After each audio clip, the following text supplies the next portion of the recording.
Beyond Time, bab 1270-1271. Untuk melihat video selengkapnya, sahabat bisa kunjungi playlist yang telah Sabta Novel sediakan. Yuk mari, kita berimajinasi bersama dan masuk ke alur ceritanya.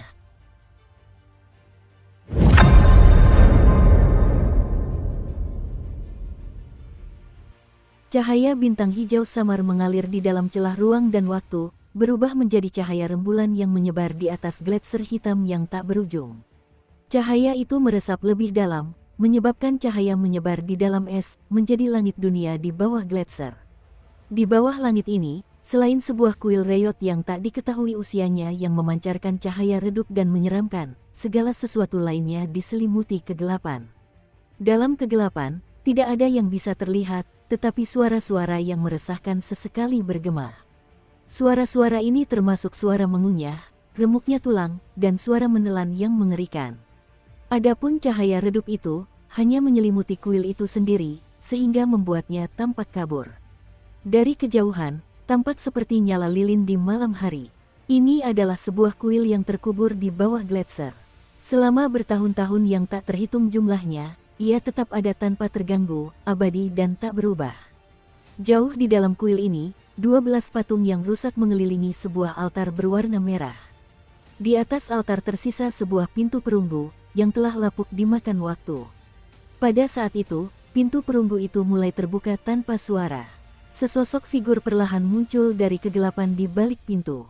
Mengenakan jubah hitam, dengan rambut ungu, sosok ramping, wajah yang hampir seperti iblis, dan ekspresi waspada, sosok itu memancarkan aura yang menakutkan.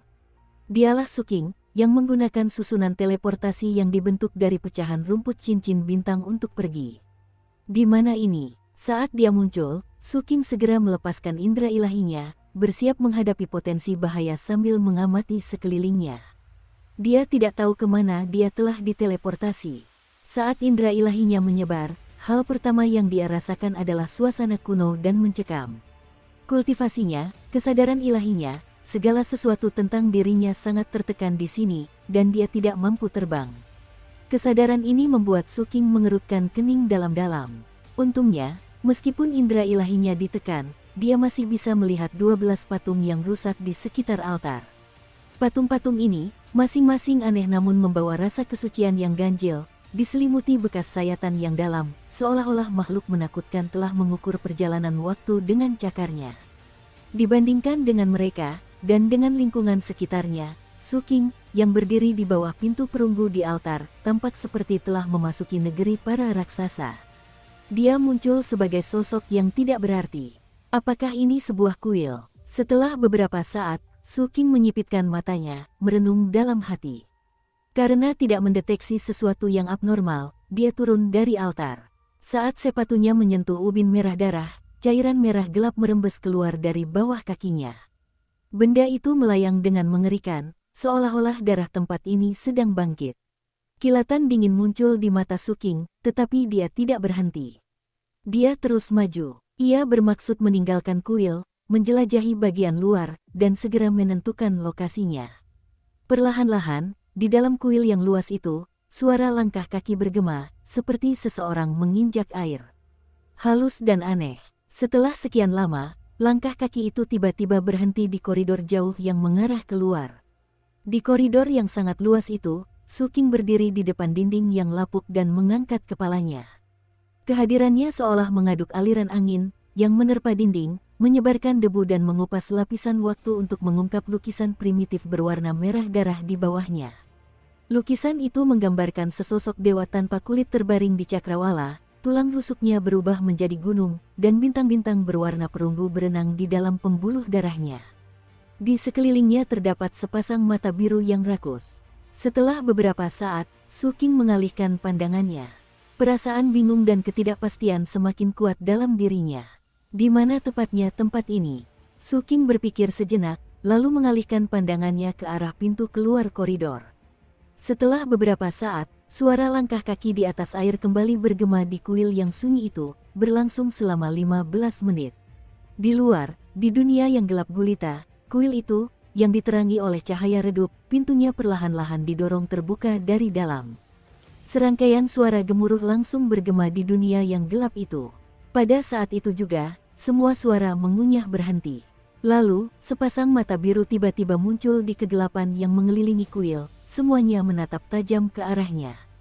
Pada saat yang sama, cahaya redup dari kuil itu menyebar, melepaskan pancaran cahaya terakhirnya seperti kilat, menerangi sekitarnya. Hal ini memungkinkan Suking, yang telah keluar dari kuil, untuk melihat semuanya dengan jelas. Tanah dipenuhi dengan mayat-mayat ilahi yang tak terhitung jumlahnya. Dari berbagai ras, dari era yang berbeda, sebagian besar dari mereka telah berubah menjadi kerangka, tetapi beberapa masih memiliki daging dan darah. Mereka bertumpuk lapis demi lapis, tak berujung dan tak terukur. Saat Suking melihat ini, pupil matanya menyempit tajam. Ini adalah mayat-mayat paling suci yang pernah dilihatnya. Bahkan di medan perang, dia belum pernah menyaksikan begitu banyak mayat. Yang membuat hatinya semakin bergejolak adalah kenyataan bahwa di antara mayat-mayat dewa yang tak terhitung jumlahnya, ia melihat jauh lebih banyak makhluk hidup. Makhluk-makhluk hidup itu semuanya adalah entitas yang aneh. Mereka memiliki tubuh abu-abu seperti tulang, dengan 12 pasang tulang rusuk yang terdistribusi secara asimetris. Tulang rusuk kiri dihubungkan oleh selaput ungu gelap yang menggembung setiap kali bernapas, memperlihatkan daging dan darah para dewa yang sedang dicerna. Tulang rusuk sebelah kanan sepenuhnya mengkristal, dengan wajah-wajah ilahi yang terpelintir menonjol dari permukaannya. Wajah-wajah ini membentuk aliran deras, terus-menerus mengalir menjadi benjolan berdaging di kepala, menduduki posisi dominan dan digantikan setiap beberapa tarikan napas. Setiap wajah berbeda, tetapi semuanya memiliki mata biru yang sama. Adapun anggota tubuh mereka ditutupi duri-duri tulang kecil, dan tulang belakang mereka tumbuh terbalik. Duri-duri tulang yang lebih besar, bercahaya biru, menembus kulit dari bagian belakang leher mereka, menonjol dengan mengancam. Di ujung setiap duri tulang yang besar terdapat jari yang mengerut. Saat mereka menatap Suking, jari-jari itu berputar dan bergoyang mengikuti duri-duri tulang. Melihat ini, kilatan tajam muncul di mata Suking. Rasa bahaya yang kuat melanda dirinya, disertai perasaan yang familiar. Sepertinya aku pernah melihat makhluk-makhluk ini di suatu tempat sebelumnya. Sebelum Suking sempat berpikir lebih jauh, teriakan melengking tiba-tiba terdengar dari berbagai entitas aneh yang tak terhitung jumlahnya di luar kuil. Gelombang suara yang tajam menyebar ke segala arah, dan rasa serakah yang luar biasa pun muncul. Sesaat kemudian, angin bertiup kencang. Banyak sekali entitas aneh yang bergerak dari segala arah dan dengan cepat berkumpul menuju Suking. Suasana krisis meledak sepenuhnya. Tanpa ragu, Suking melepaskan embrio abadi miliknya, yang bersinar terang dan terwujud di belakangnya. Saat entitas aneh yang tak ada habisnya menyerbu ke depan, embrio abadi itu menyapu bersih. Kemanapun ia lewat, makhluk-makhluk aneh itu gemetar, tangisan mereka semakin melengking. Bahkan saat tubuh mereka hancur, mereka terbentuk kembali di saat berikutnya. Seolah-olah mereka abadi. Di antara mereka, beberapa, meskipun tampak serupa, memiliki bintik-bintik es biru di tubuh mereka dan menunjukkan daya hancur yang jauh lebih besar daripada yang lain. Melihat ini, Suking melambaikan tangannya, dan sebuah tongkat besi melesat keluar, melayang di sampingnya. Dia menerjang maju. Pada saat yang sama, tata tertib paralelnya terwujud, membentuk lapisan ruang waktu yang tumpang tindih, berubah menjadi figur dari ruang waktu yang berbeda. Mereka bercampur dengan tubuh aslinya dan masing-masing melepaskan embrio abadi mereka, berubah menjadi meteor yang melesat ke berbagai arah. Setelah itu, suara pertempuran dan ledakan tiba-tiba terdengar di bawah langit Gletser. Sejam kemudian, di bawah cahaya bulan hijau yang menyeramkan, suara retakan keras tiba-tiba terdengar dari bagian Gletser hitam itu. Sebuah celah yang terlihat jelas terbuka. Sosok Suking melesat keluar. Darah menodai sudut mulutnya, dan dia tampak agak berantakan. Saat dia muncul, sosok-sosok ruang waktu di belakangnya menghilang satu persatu. Merasa bahwa terbang tidak lagi dibatasi di luar, dia melayang ke langit dan menekan tangannya ke bawah. Es di bawahnya bergemuruh, runtuh dan pulih secara bersamaan. Di dalam celah itu, terlihat banyak sekali entitas aneh. Di barisan terdepan mereka berdiri sesosok tinggi, yang 2/10 bagian tubuhnya telah berubah menjadi biru. Salah satu lengannya tertutup sepenuhnya oleh bintik-bintik es biru, menyerupai tangan es biru. Ia menatap Suking dengan keserakahan di matanya tetapi tidak mengejarnya. Suking, yang melayang di udara, menunduk dan menatap balik sosok itu, ekspresinya muram. Makhluk-makhluk aneh di bawah gletser itu sendiri sebenarnya tidak terlalu kuat, tetapi keabadian dan jumlah mereka yang tak terbatas, ditambah dengan ketidakmampuannya untuk terbang, membuat mereka sangat merepotkan. Namun, jika hanya itu saja, Suking tidak akan tampak begitu berantakan. Yang benar-benar membuatnya berada dalam keadaan seperti itu adalah makhluk-makhluk dengan tanda es biru. Semakin banyak tanda es yang mereka miliki, semakin besar kekuatan penghancur mereka. Terutama yang seluruh lengannya berubah menjadi tangan es berduri tulang biru. Hal itu justru membuat Suking semakin merasa terancam. Pada akhirnya, dia mengandalkan figur ruang waktunya, setiap figur melesat ke atas seperti estafet, menerobos gletser untuk melarikan diri. Kini, melihat sosok itu tidak lagi mengejarnya, Suking merasa lega. Namun, perasaan familiar itu semakin kuat saat ia menatap sosok di celah tersebut. Aku pernah melihat ini di kakak senior. Dukung terus channel YouTube Sabta Novel. Mata Suking menyipit tajam saat dia menemukan sumber rasa familiar itu. Tangan es berduri tulang berwarna biru itu sangat mirip dengan tangan yang muncul dari dada Erniu setiap kali dia melepaskan kekuatannya. Dosa ilahi. Saat pikiran Suking berkecamuk, retakan di gletser itu sepenuhnya tertutup, membentuk permukaan cekung yang mengisolasi dunia di bawahnya dan memutus pandangan sosok tinggi dengan tangan es biru itu. Suking menyipitkan matanya, berbagai pikiran berkecamuk di benaknya. Pada saat yang sama, indera ilahinya menyebar untuk mengamati sekelilingnya. Tempat ini seluruhnya tertutup gletser hitam, dipenuhi dengan zat-zat anomali yang sangat padat. Namun, zat-zat anomali ini dipenuhi dengan kematian. Sebelum Suking dapat menyelidiki lebih lanjut, sensasi aneh berubah menjadi detak jantung yang berdebar kencang, menyebabkan dia tiba-tiba mendongak ke arah cakrawala. Di langit, kabut bergolak saat sebuah meteor berwarna emas gelap turun dengan cepat, menuju ke lokasi yang agak jauh darinya. Yaitu, pikiran Suking bergetar saat dia menatap lekat-lekat meteor di langit. Tak lama kemudian, ia melihat dengan jelas. Itu sama sekali bukan meteor, melainkan mayat ilahi yang sangat besar. Meskipun sudah mati, aura yang dipancarkannya setara dengan dewa sejati. Ini, mata Suking menyipit. Pada saat yang sama, sebuah suara yang dipenuhi keterzenjing dan ketidakpercayaan bergema di indera ilahinya. Planet asal mula, orang yang berbicara itu adalah Sang Dewi. Pada saat yang sama, di luar dunia es, di luar celah ruang dan waktu, di kehampaan kosmik yang luas, sesosok mayat ilahi melayang. Dipandu oleh suatu kekuatan, ia dengan cepat mendekati celah tempat dunia gletser berada. Di dalam mayat itu terdapat dua sosok. Mereka adalah Tuan Muda Aurora dan Peri Roh Phoenix. Planet asal primordial dari cincin bintang keempat hampir tiba. Suamiku, sudahkah kau mengambil keputusan? Roh Phoenix membuka matanya dan berbicara dengan lembut. Tuan Muda Aurora pun perlahan membuka matanya. Rencana ini diatur oleh Yang Mulia Dewa Abadi, dan ini adalah takdirku. Di dalam celah ruang dan waktu, di atas gletser hitam, setelah mendengar seruan Sang Dewi, ekspresi Suking menjadi gelap. Dia mengangkat tangan kanannya dan membuat gerakan menggenggam di udara. Seketika itu, sosok Dewi muncul, diangkat dari lehernya dan diletakkan di hadapan Suking. Dia sedikit melonggarkan cengkeramannya, membiarkan Sang Dewi berbicara dengan normal, lalu dengan tenang berkata, ceritakan semua yang kau ketahui. Menghadapi tatapan dingin Suking, pengalaman yang telah ia alami sejak ditangkap, dan metode rubah tanah liat, pertahanan mental Sang Dewi telah lama hancur total. Ia mengerti bahwa menyembunyikan apapun tidak akan memberikan manfaat apapun baginya. Setelah hening sejenak, ia berbicara dengan suara rendah, semua yang ada di sini cocok dengan tempat misterius yang kukenal, planet asal primordial dari cincin bintang keempat. Lanjutkan, kata Suking acuh tak acuh. Suara Sang Dewi bergema lembut. Planet asal primordial yang disebut-sebut itu konon merupakan tempat kelahiran dewa pertama di cincin bintang keempat pada zaman kuno. Menurut legenda, sebelum dewa primordial ini, tidak ada dewa di cincin bintang keempat. Melalui kemunculannya, para dewa pun tercipta. Kilatan gelap muncul di mata Suking. Sang Dewi gemetar di bawah tatapannya. Setelah ragu sejenak, dia melanjutkan, kisah ini terlalu jauh dari masa kini. Aku hanya mendengar sebagian kecilnya dari ayahku, dan bahkan di antara para dewa cincin bintang keempat, kisah ini tidak diterima secara universal. Ini menyangkut asal-usul para dewa.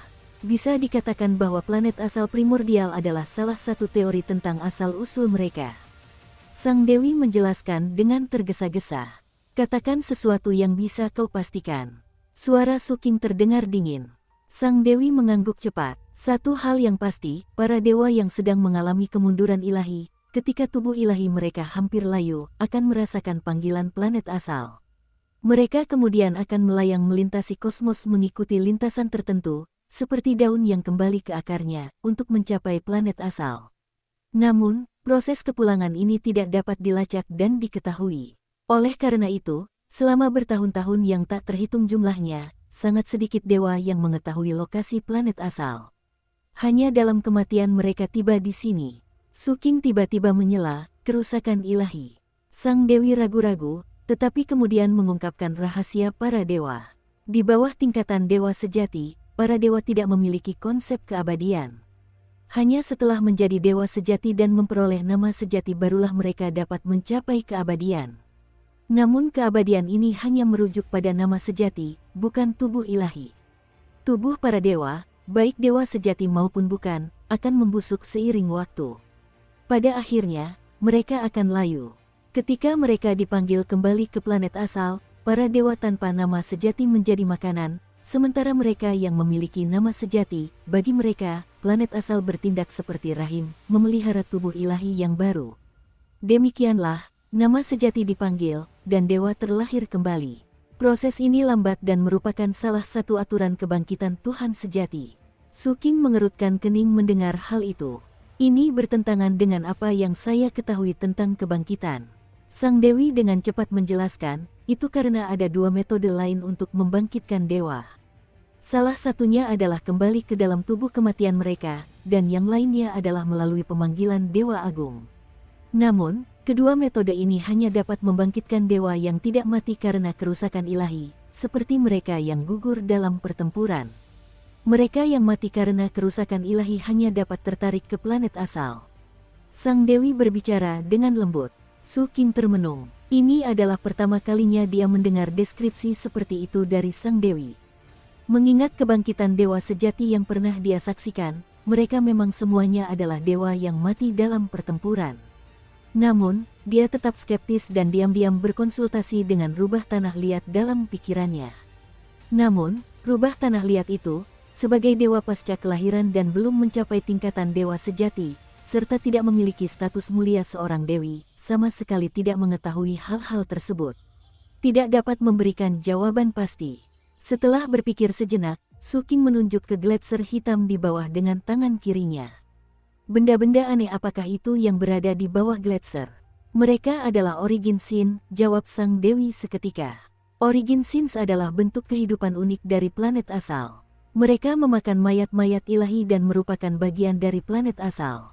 Mereka lahir di sini, mati di sini, dan pada akhirnya membentuk tubuh ilahi yang baru.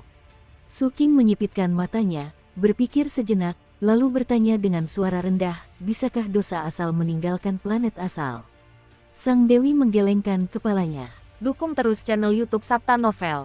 Sepengetahuan saya tentang planet asal, saya belum pernah mendengar tentang Origin Sins yang pergi, dan saya juga belum pernah melihat satu pun di luar. Suking terdiam. Setelah beberapa saat, dia tiba-tiba bertanya, apakah planet asal primordial hanya ada di cincin bintang keempat, ataukah setiap dari 36 cincin bintang bagian atas memilikinya? Masing-masing memiliki satu, ucap Sang Dewi dengan lembut. Dia tidak punya apapun lagi untuk disembunyikan. Meskipun informasi ini adalah rahasia para dewa, yang hanya diketahui oleh dewa sejati dan yang lebih tinggi, yang dapat merasakannya melalui garis keturunan mereka, dia, sebagai putri seorang dewa agung, mengetahuinya secara lebih komprehensif. Lalu bagaimana cara kita meninggalkan tempat ini? Mata Suking berbinar dingin saat ia menatap mata Sang Dewi. Sang Dewi gemetar dan dengan cepat menggelengkan kepalanya. Aku tidak tahu, aku hanya tahu bahwa ini bukan tempat untuk orang hidup. Dia tidak mengungkapkan kebingungan yang sangat besar di hatinya tentang bagaimana Suking bisa sampai di sini. Suking mengerutkan kening dan hendak menekan lebih lanjut. Namun pada saat itu, sesuatu terjadi yang mengguncang dirinya hingga ke lubuk hatinya. Dewi di hadapannya, mungkin karena telah berada di tempat ini terlalu lama, mulai menunjukkan tanda-tanda penuaan. Kulitnya perlahan membusuk, dan aura pembusukan terpancar darinya. Pada saat yang sama, seruan rubah tanah liat itu bergema di benak Suking. Tuan muda, saya merasa tubuh saya melemah, dan sumber ilahi saya menghilang. Sang Dewi juga merasakan perubahan dalam dirinya dan gemetar ketakutan. Ini adalah planet asal purba, yang menyerap dan menguraikan semua kehidupan yang datang ke sini. Suking segera memeriksa dirinya sendiri tetapi tidak menemukan kelainan apapun. Dia melirik Dewi yang ketakutan itu dan bertanya lagi, apakah Anda yakin tidak ada jalan keluar? Sang Dewi semakin gemetar, berusaha keras mengingat kembali semua yang dia ketahui, tetapi pada akhirnya dia tidak memiliki jawaban. Melihat ini, Suking melambaikan tangannya dan menyingkirkan Dewi itu. Kemudian dia menatap ke kejauhan, memantau sumber ilahinya sendiri sambil menganalisis informasi yang telah diperolehnya. Planet asal mula, konon merupakan tempat kelahiran dewa pertama di cincin bintang keempat, tempat di mana semua dewa yang mengalami kemerosotan keilahian kembali. Orang yang masih hidup tidak bisa datang ke sini, jadi, apa tujuan yang mulia dewa mengirimku ke sini? Dan, yang disebut dosa asal itu memiliki kemiripan yang mencolok dengan apa yang ada di dalam kakak senior. Jika apa yang ada di dalam kakak senior benar-benar adalah dosa asal. Suking terdiam. Ia sudah lama mencurigai kakak senior menyimpan rahasia, tetapi bahkan sekarang pun, ia hanya tahu sedikit tentang rahasia itu. Ini bukan waktu yang tepat untuk memikirkan hal-hal seperti itu. Suking mendongak ke langit. Terlepas dari alasan mengapa yang mulia dewa mengirimku ke sini, menemukan cara untuk pergi adalah prioritas utamaku. Aku sudah mencoba pintu perunggu di kuil itu, tapi pintu itu tidak mengarah keluar.